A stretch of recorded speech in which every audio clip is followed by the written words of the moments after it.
Usai menyambangi Kota Denpasar, anggota Komisi 4 DPR RI dari fraksi PDI Perjuangan, Imade Urip kembali membuka bimbingan teknis atau BIMTEK, sosialisasi perlindungan lahan pertanian pangan berkelanjutan LP2B, dan pemanfaatan media alternatif produksi pembenah tanah di Kabupaten Klungkung.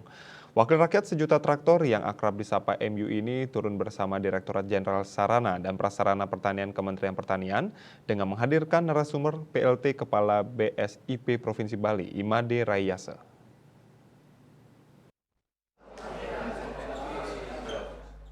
Kedatangan Made Urip yang juga Ketua DPP PDI Perjuangan yang membidangi pertanian, lingkungan hidup dan kehutanan itu disambut oleh ratusan anggota KWT dan kelompok tani maupun Kramo Subak sebagai peserta BIMTEK di Bumi Serombotan. Salah satu peserta BIMTEK, Klian Subak Sampalan Dlot Margi Inenga Sukarte bersama Klian Subak Mertesari Nusa Penida Inenga Slamet mengucapkan terima kasih kepada Made Urip yang telah datang langsung menggelar BIMTEK yang dirasakan sangat bermanfaat untuk menjaga kelangsungan lahan pertanian. Selain itu, Made Urip juga sangat banyak memberikan bantuan yang disalurkan di Klungkung. Ucapkan banyak terima kasih pada Bapak Made Urip, anggota DPR RI Pusat yang sudah berkenan datang dalam acara bimbingan teknis. Sekretaris Dinas Pertanian Klungkung, Niketut Suartini, mewakili Bupati Klungkung menyampaikan ucapan terima kasih karena Made Urip telah hadir memberikan BIMTEK dan berbagai bantuan di sektor pertanian. Karena keterbatasan anggaran daerah, pihaknya berharap agar bantuan bisa terus berkelanjutan.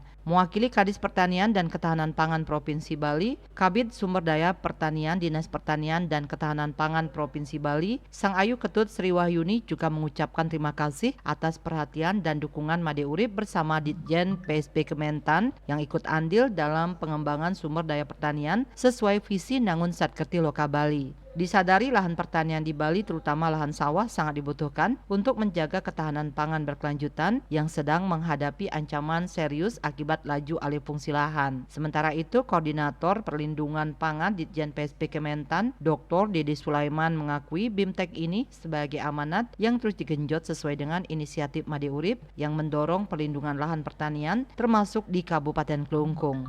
Karena itu, perlu dilakukan pemetaan lahan pertanian berkelanjutan untuk menjaga ketahanan pangan dengan mengaktifkan semua kegiatan pertanian. BIMTEK di Kabupaten Klungkung ini dilaksanakan atas inisiatif dari Pak Made Urip, anggota Komisi 4 DPR RI yang sangat concern terhadap perlindungan lahan dan kesehatan lahan pertanian menjadi lahan-lahan yang produktif untuk bisa mensejahterakan masyarakat petani secara khususnya.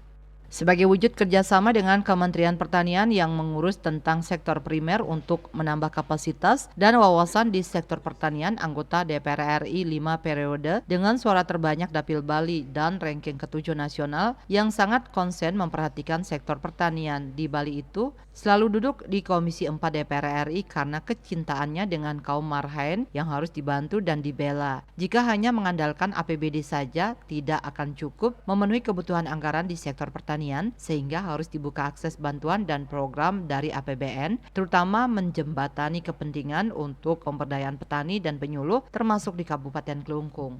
Kalau kita mengandalkan dari APBD kita saja, tidak cukup untuk membiayai seluruh kegiatan yang ada di sektor pertanian ini. Itu apalagi kita di Klungkung ini PAD-nya relatif kecil. Kita harus dapatkan akses program itu, terutama program pemberdayaan untuk para petani kita lewat APBN kita. Itu. Jadi saya berusaha membantu menjembatani kepentingan Bapak, terutama para petani kita yang ada di sini. Untuk itulah MU akan berupaya keras untuk terus memberikan wawasan maupun pengetahuan teknis di lapangan yang berkaitan dengan sektor pertanian untuk mengawal dan mengurus perut rakyat. Politisi senior asal Desa Tua Kecamatan Marga Tabanan itu menyampaikan LP2B ini wajib melindungi lahan produktif di luar kepentingan pertanian sehingga subak abian dan subak basah harus terus dipertahankan dan dilestarikan secara terus-menerus. Apalagi sudah ada Undang-Undang Nomor 41 Tahun 2009 tentang perlindungan lahan pertanian pangan berkelanjutan harus bisa ditetapkan untuk memproteksi lahan pertanian kelas 1 di Bali ini ke depan. Indrawan, Bali TV.